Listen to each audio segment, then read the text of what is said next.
আসসালামু আলাইকুম। আপনি যদি দুজন ব্যক্তির মধ্যে ঝগড়া লাগাতে চান, সে যেকোনো দুজন ব্যক্তি হতে পারে।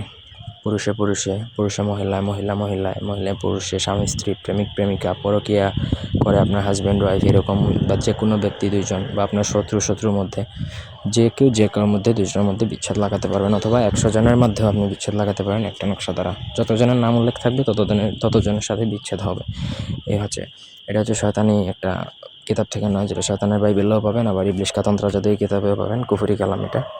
তো পুরো ভিডিওটা না টেনে শেষ পর্যন্ত দেখবেন। আমার চ্যানেলটা সাবস্ক্রাইব করবেন, লাইক কমেন্ট শেয়ার করবেন। আপনাদের ব্যক্তিগত যে কোনো প্রয়োজন বা যে কোনো কাজ যদি আমাদেরকে দিয়ে করাতে চান, সেক্ষেত্রে স্ক্রিনে দেওয়া নাম্বারে সরাসরি ফোনে, হোয়াটসঅ্যাপে অথবা ইমোতে যোগাযোগ করে যে কোনো কাজ করাতে পারবেন, দেশে কিংবা দেশের বাইরে থেকে। নকশাটা লেখা শিখতে হবে প্রথমত, ঠিক আছে? নকশার মধ্যে কোনো ভুল করলে কিন্তু নিজের ক্ষতি হবে। কুফরি কালামে যদি ভুল করেন 100টা পরিমাণ, তাহলে আপনার ক্ষতি হবে। কুফরি কালাম করার পূর্বে নিজের শরীর বন্ধ করে নেওয়াটাও হচ্ছে জরুরি। অনেক ক্ষেত্রে উল্টা নিজের উপর লেগে যায়। শয়তানি বিদ্যা যেহেতু, এগুলার কোনো ভরসা নাই। করবেন একজনের জন্য, অনেক সময় নিজের ক্ষেত্রে হয়েছে। সেজন্য নিজের শরীর বন্ধ করে নকশাটা ভোজপাতার মধ্যে অরিজিনাল আম্বরের কালি দ্বারা লিখবেন। দোয়াত কলমের মধ্যে আপনি আম্বরের কালি ঢুকিয়ে নেবেন, তারপর ভোজপাতার মধ্যে লিখবেন। নিচে যতজনের মধ্যে বিচ্ছেদ লাগাতে চান প্রত্যেকের নাম, বাবার নাম, মায়ের নাম, ঠিকানা লিখে দেবেন।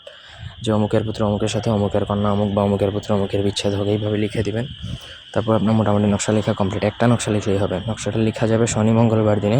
সবথেকে ভালো হয় অমাবস্যা বা চন্দ্রগ্রহণ, সূর্যগ্রহণ এই সময়কার লিখলে। এই সময় লিখলে সবথেকে বেশি এফেক্টিভ হয়। আর যদি চন্দ্রগ্রহণ সূর্যগ্রহণ না থাকে, সেক্ষেত্রে আপনি শনি মঙ্গলবার দিনেও লিখতে পারেন, কোনো প্রবলেম নেই।